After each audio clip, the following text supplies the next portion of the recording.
السلام علیکم ناظرین، میں تسکین فاطمہ آج پھر سے آپ کے سامنے حاضر ہوں۔ آج کے ہمارے پروگرام کی تیسری قسط میں شہزادی کونین بی بی فاطمۃ الزہرا سلام علیہا کے بچپن کے ایک واقعے کو آپ کے سامنے پیش کروں گی۔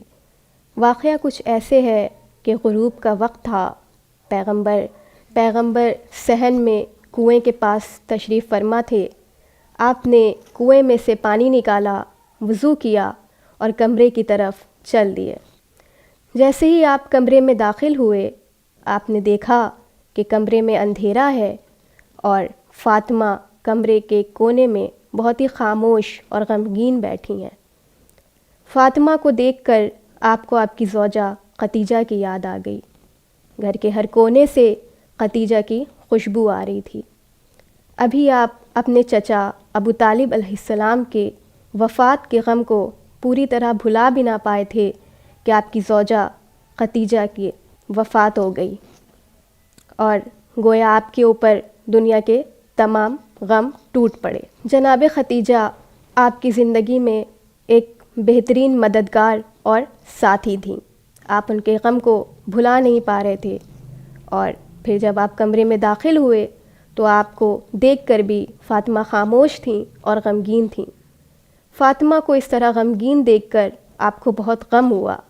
آپ گھر سے باہر تشریف لے گئے اور صحن میں آ کر سوچنے لگے کہ کس طرح فاطمہ کا غم دور کیا جائے۔ آپ کو پتہ تھا کہ ان کے غم کی اصل وجہ کیا ہے۔ دراصل آج فاطمہ کو اپنی ماں کی بہت یاد آ رہی تھی۔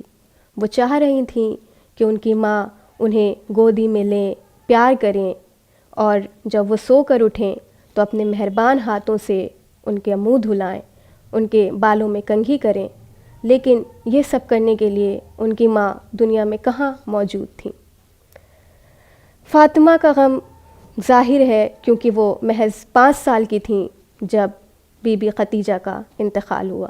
آپ صحن میں تشریف فرما تھے۔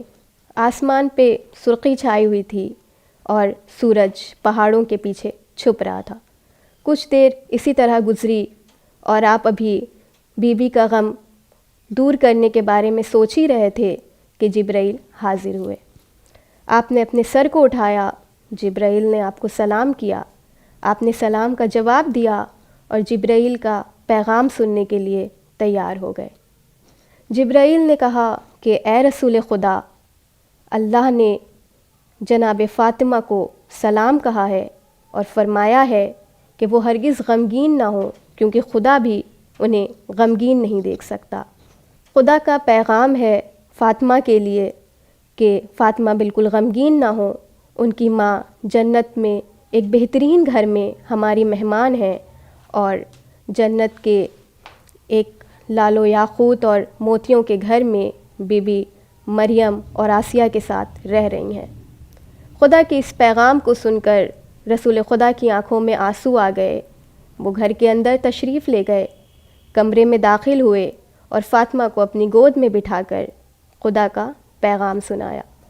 یہ سن کر فاطمہ مسکرائیں اور ایک بار اپنے سر کو اٹھایا اور فرمایا کہ سلام ہو اس خدا پر جو میرے سکون کا ابھی باعث بنا۔